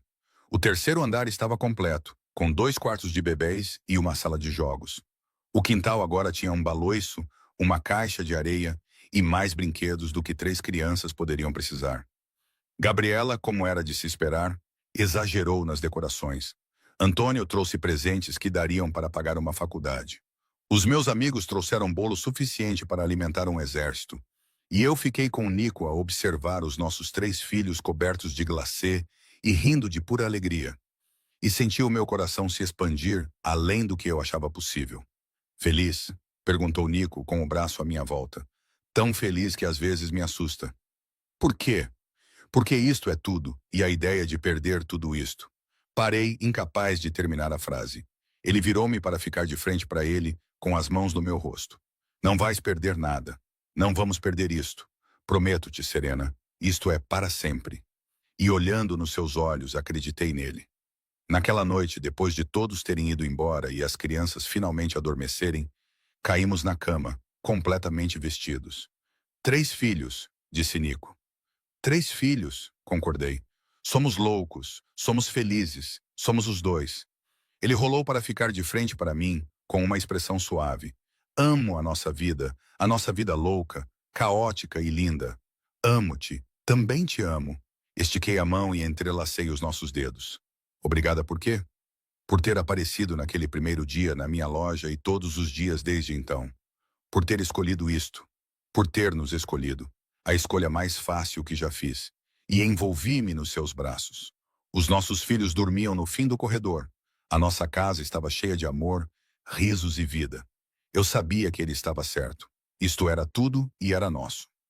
5 anos após o nascimento dos gêmeos, as nossas vidas tinham se estabilizado num ritmo maravilhoso que, às vezes, eu precisava beliscar-me para acreditar que era real. Matel tinha agora 7 anos, com os seus membros desengonçados e perguntas sérias. Ele herdara a intensidade do pai e a minha tendência para pensar demais, o que tornava as conversas durante o jantar interessantes. Mas por que é que não posso ir à casa do Giovanni depois da escola? Perguntou ele enquanto eu preparava os lanches na cozinha. Todas as outras crianças podem. Porque os pais do Giovanni não foram avaliados pela segurança, disse Nico calmamente, sem tirar os olhos do relatório comercial que estava a analisar na mesa da cozinha. Isso não é justo. A vida não é justa, mas é segura. O que é mais importante? Lancei um olhar a Nico que dizia, deixa-me tratar disso. E virei-me para o nosso filho. Que tal isto? Giovanni vem aqui depois da escola. Vocês podem brincar no quintal e eu faço aqueles biscoitos que vocês 2 gostam. Mateo pensou nisso com o rostinho concentrado. Com gotas de chocolate. Com gotas de chocolate. Ok. Ele pegou a mochila e se dirigiu para a porta onde sua equipe de segurança esperava para levá-lo à escola. Manipulado por biscoitos, observou Nico, assim que Mateo saiu. Não lhe ensinei nada. Ensinaste-lhe muitas coisas, incluindo como negociar, e foi por isso que ele tentou convencer-te. Ele sorriu, colocando o relatório de lado. É verdade. As gêmeas escolheram aquele momento para invadir a cozinha. Sofia na frente, como sempre, com Helena logo atrás. Papá. Sofia atirou-se para Nico, que a segurou com facilidade. Podemos comer panquecas? Vocês comeram cereais há 20 minutos, mas ainda estamos com fome. Meninas em crescimento precisam de sustento, eu disse, já tirando a mistura para panquecas. Mas vocês vão ajudar. As duas meninas comemoraram subindo nos bancos da ilha da cozinha, enquanto eu supervisionava a confecção entusiasmada, mas bagunçada, das panquecas. Essa era a nossa rotina matinal. Caos, café e o ritmo confortável de uma família que havia aprendido a trabalhar em conjunto. O telefone de Nico tocou, com um tom específico que significava trabalho. Ele olhou para o telefone e depois para mim. Tenho de atender. Vai. Nós tratamos do pequeno almoço. Ele beijou a cabeça de cada uma das meninas, depois a minha, antes de desaparecer no seu escritório. O papai está ocupado? Perguntou Helena, com uma voz mais suave do que a das gêmeas. Ele está a trabalhar, querida, mas voltará em breve. O negócio tinha crescido ao longo dos anos, expandindo-se para empreendimentos mais legítimos, ao mesmo tempo que se desligava cuidadosamente dos aspectos mais obscuros. Nico tinha assumido como missão construir algo de que os seus filhos se pudessem orgulhar, algo que não voltasse para assombrá-los. Quero que eles tenham escolhas que eu nunca tive, ele disse-me uma vez. Quero que eles escolham esta vida porque a amam, não porque estão presos nela. Quando ele saiu do escritório, as gêmeas estavam cobertas de farinha e a cozinha parecia uma zona de desastre. Mas havia panquecas. Sucesso? Perguntei, entregando-lhe um prato. Sempre. Ele aceitou um abraço pegajoso de Sofia e Helena antes de elas saírem a correr para brincar. O Giovanni foi tratado. Congelei no meio da limpeza. Tratado? Não assim. Ele revirou os olhos para a minha expressão. Mandei verificar o negócio do pai dele. Ele gere uma empresa de contabilidade legítima. Sem ligações, sem problemas. O Matteo pode ir lá depois de eu conhecer a família. Vais intimidá-los, não é? Provavelmente. Mas a segurança do nosso filho vem em primeiro lugar. Era esse equilíbrio que definia a nossa vida agora. A navegação cuidadosa entre o normal e a realidade de quem éramos. O que o nome de Nico significava nesta cidade. Por falar nisso, disse Nico, terminando a sua panqueca. Preciso de falar contigo sobre uma coisa. O tom sério fez-me pousar o pano de prato. Ok, o Antônio quer reformar-se completamente desta vez. Mudar-se para a vila na Sicília. Isso é bom, certo? Ele fala nisso há anos. Significa que vou assumir tudo, não apenas as operações do dia a dia, mas toda a organização. Ele olhou nos meus olhos. Queria ter a certeza de que estás de acordo com isso antes de me comprometer. Pensei no homem com quem me casei, o pai dos meus filhos. A pessoa que provou repetidamente que conseguia lidar com o poder sem ser corrompido por ele. Estás de acordo com isso? Perguntei. Estou. Acho que finalmente descobri como fazer tudo isto, sem comprometer o que é importante. Ele puxou-me para perto, mas só se estiveres de acordo. Eu concordo. Sempre concordei. A transição aconteceu nos meses seguintes. Antônio se aposentou formalmente, mudando-se para a Sicília com pompa e celebração. Nico assumiu completamente o cargo, trazendo consigo mudanças que modernizaram, mas respeitaram a tradição. Ele é bom nisso, observou Gabriela durante um dos nossos encontros semanais para tomar café. Melhor do que o papai em alguns aspectos, menos preso aos velhos costumes. Ele está a tentar construir algo diferente e está a ter sucesso. Ela mexeu o café pensativamente. Sabes, quando ele cancelou aquele casamento há anos, metade da família achou que ele tinha enlouquecido. Agora todos veem que foi a melhor decisão que ele já tomou. Só metade achou que ele era louco, provoquei. A outra metade estava ocupada demais em pânico com a situação dos russos. Ela sorriu. Mas deu certo. Tudo deu certo. E deu. A família Russo acabou por aceitar, especialmente depois de a sua própria liderança ter mudado de mãos. A nova geração queria paz, queria negócios legítimos, queria superar os velhos rancores. É como se o mundo inteiro estivesse a amadurecer, eu disse ao Nico depois de uma negociação particularmente bem-sucedida. Estamos todos apenas a tentar deixar aos nossos filhos algo melhor do que aquilo que tivemos. Ele respondeu. A loja também estava a prosperar. Expandi para 3 locais, contratando gerentes em quem confiava, mantendo o controle prático sobre a loja original. Era o meu refúgio, a minha válvula de escape criativa, a coisa que era completamente minha. Embora tecnicamente Nico gostasse de salientar. Sou o teu melhor cliente porque compras flores constantemente. Porque a minha esposa faz os arranjos mais bonitos da cidade e eu gosto de os exibir. Ele ainda comprava rosas. Em cada aniversário, ele aparecia com o mesmo pedido. Rosas vermelhas para esta noite. Só esta noite. Era a nossa tradição, uma lembrança de onde começamos. No nosso quinto aniversário de casamento, ele surpreendeu-me com uma viagem. Só nós os dois, disse ele. 4 dias na Toscana. As crianças vão ficar com a Gabriela. 4 dias sem as crianças. Eu estava entusiasmada e ansiosa. Nunca tínhamos ficado tanto tempo longe delas. 4 dias para recordar como é ser só nós os dois. Não a mãe e o pai, apenas Serena e Nico. A Toscana era mágica. Colinas ondulantes, comida incrível e momentos tranquilos em que podíamos simplesmente estar juntos, sem ninguém a precisar de nada de nós. Isto é bom, disse eu uma noite, aconchegada a ele na varanda da nossa vila, enquanto o sol se punha sobre as vinhas. Devíamos fazer isto mais vezes. Tradição anual, no mínimo. Ele beijou-me no topo da cabeça. Adoro os nossos filhos, a nossa vida. Mas também adoro isto. Só tu e eu. 5 anos de casados. Estou pensativa. 7 desde aquela primeira noite na loja. A melhor tempestade da minha vida. Nem foi uma tempestade assim tão forte. Para mim foi. Eu deveria estar no local do casamento a finalizar os detalhes. Em vez disso, encontrei-me numa floricultura com a mulher mais bonita que já tinha visto. Ele mudou de posição para poder olhar para mim. Foi naquela noite que tudo mudou. Eu só ainda não sabia disso. Quando é que soubeste? Quando entrei para pegar o buquê da Isabela e te vi novamente, foi como se tudo se encaixasse. Como se toda a minha vida tivesse levado a esse momento.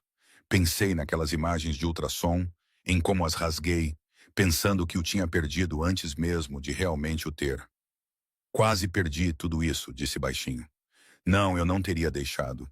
Mesmo que tivesses fugido, mesmo que tivesses lutado contra mim a cada passo, eu teria encontrado um jeito de voltar para ti. Ele segurou meu rosto. Tu, o Mattel e os gêmeos, vocês são tudo para mim. Todo o resto é apenas ruído. Isso é muito romântico para um chefe da máfia. Ex-chefe da máfia, atual empresário legítimo e pai de família dedicado. Atual empresário legítimo que ainda tem pessoas que se reportam a ele. Detalhes. Fizemos amor naquela noite com as portas da varanda abertas, o ar da Toscana fresco contra a nossa pele. E foi como aquela primeira noite novamente, mas melhor, mais profunda. Com o peso dos anos, do amor e da história entre nós depois emaranhados nos lençóis, Nico disse, já te disse ultimamente que és a melhor decisão que já tomei? Não desde esta manhã. Preguiçoso, inaceitável. Ele apoiou-se num cotovelo. És a melhor decisão que já tomei. Casar contigo, ter uma família contigo, construir esta vida. Tu também não és nada má. Elogios da minha esposa. Voamos para casa renovados, reconectados, prontos para mergulhar de volta no caos de 3 filhos, 2 carreiras e uma vida que nunca era entediante. As crianças sentiram muito a nossa falta. As 3 subiram em cima de nós assim que entramos pela porta. Nunca mais saiam, declarou Sofia. 4 dias pareceram uma eternidade, acrescentou Mateu. Helena apenas se agarrou a mim e não me soltou por 20 minutos. Eu disse que eles ficariam bem, disse Gabriela, mas o seu sorriso era cúmplice. Mas também sentiram muita saudade de vocês. Naquele verão, Mateu perguntou se poderia aprender sobre o negócio da família. Tenho 7 anos, ele ressaltou quando eu hesitei. Devo começar a entender o que o papai faz. Nico e eu tivemos uma longa conversa sobre isso naquela noite. Ele é muito novo, insisti. Ele está fazendo perguntas. Podemos respondê-las honestamente ou deixá-lo imaginar coisas piores do que a verdade. E se eu não conseguisse terminar o pensamento? E se ele escolhesse essa vida? E se o perdêssemos para o negócio da família? Da mesma forma que Nico quase se perdeu? Então o orientamos, disse Nico gentilmente. Mostramos a ele as partes boas e as partes difíceis. Deixamos que ele veja o que isso realmente significa. E então, quando ele for mais velho, deixamos que ele escolha. Então Mattel começou a passar as manhãs de sábado no escritório de Nico. Nada perigoso, nada impróprio, apenas arquivar, organizar e aprender como um negócio legítimo funcionava. É chato, relatou ele após a primeira semana. A maioria dos negócios é chata, respondeu Nico. As partes emocionantes são as que as pessoas lembram, mas 90% é papelada e reuniões. Isso parece terrível. Pode ser, mas também é construir algo, criar oportunidades, cuidar das pessoas que trabalham para você. Eu observei Matel absorver isso. Observei-o começar a entender o peso da responsabilidade que vinha com o nome Valente. Ele estava a crescer, todos eles estavam.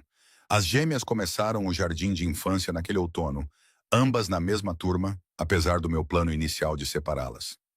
Elas precisam uma da outra, aconselhou o orientador escolar. Separar gêmeas pode ser traumático. Deixe-as ficarem juntas. Então, Sofia e Helena passaram pelo jardim de infância como uma unidade. Sofia fazia amizades para as duas, enquanto Helena observava silenciosamente e depois fazia comentários ponderados. Elas são como duas metades de uma pessoa, observou Gabriela. Sofia é o coração. Helena é a cabeça. Ambas são inteiramente elas mesmas. Eu corrigi. Elas apenas expressam isso de maneiras diferentes. 8 anos depois daquela primeira noite, numa tranquila terça-feira à noite, encontrei Nico em seu escritório olhando para algo em sua mesa. O que é isso? Perguntei. Ele ergueu a foto da ecografia das gêmeas, a que foi tirada na consulta das 6 semanas, quando descobrimos que eram duas. Eu pensava em como chegamos até ali. Todos os pequenos momentos que levaram a essa vida. Fui até ele e o abracei por trás, envolvendo os seus ombros com os meus braços. Algum arrependimento? Nenhum único. E tu? Nenhum. Ele puxou-me para sentar no seu colo, ainda com a foto na mão. Obrigada. Por quê? Por teres apostado em mim, por me teres deixado provar o meu valor, por teres construído esta vida incrível comigo. Ele pousou a foto com cuidado. Por me amares, mesmo quando não facilitei as coisas. Facilitaste mais do que pensas. Estiveste presente todos os dias. Estiveste presente. Era tudo o que eu precisava. Sentamo-nos ali num silêncio confortável, com a casa tranquila à nossa volta. O Matel a fazer os trabalhos de casa lá em cima. Os gêmeos a brincar nos quartos deles. A nossa família, a nossa vida. Devíamos ter outro, disse o Nico de repente. Afastei-me para olhar para ele. Estás louco? Temos 3 filhos. 3 filhos ocupados, exigentes e maravilhosos. Eu sei, mas estava a pensar que não. Agora estava a rir. Não há mais bebês. 3 é perfeito. A nossa família é perfeita exatamente como está. Ele estudou o meu rosto por um longo momento, depois sorriu. Ok, 3 filhos, uma esposa incrível, uma vida linda, caótica e perfeita. Isso também funciona. Mais tarde, naquela noite, depois que as crianças foram para a cama e nós estávamos nos preparando para dormir, Nico tirou uma pequena caixa da sua mesinha de cabeceira. O que é isso? Abra. Dentro havia um pingente dourado, delicado e incrustado em resina. No centro estavam aqueles pedaços originais da ecografia que eu tinha rasgado há quase 9 anos. Os que ele tinha guardado e me dado no nosso casamento. Nico, mandei fazer um colar para que pudesses levá-los contigo. Carrie, o momento em que tudo mudou, o momento em que nos tornamos uma família. Não consegui falar, com a emoção a entupir-me a garganta. Ele tirou o colar da caixa e prendeu-o no meu pescoço. Perfeito, murmurou ele. Toquei o pingente, sentindo a história que ele representava. Uma noite, uma tempestade, uma escolha que levou a tudo. Eu amo-te, sussurrei. Eu também te amo, para sempre. E ali no nosso quarto, na casa que construímos, rodeados pela vida que criamos, eu sabia que ele estava a falar a sério. Isso era para sempre. Isso era tudo. Isso era nosso.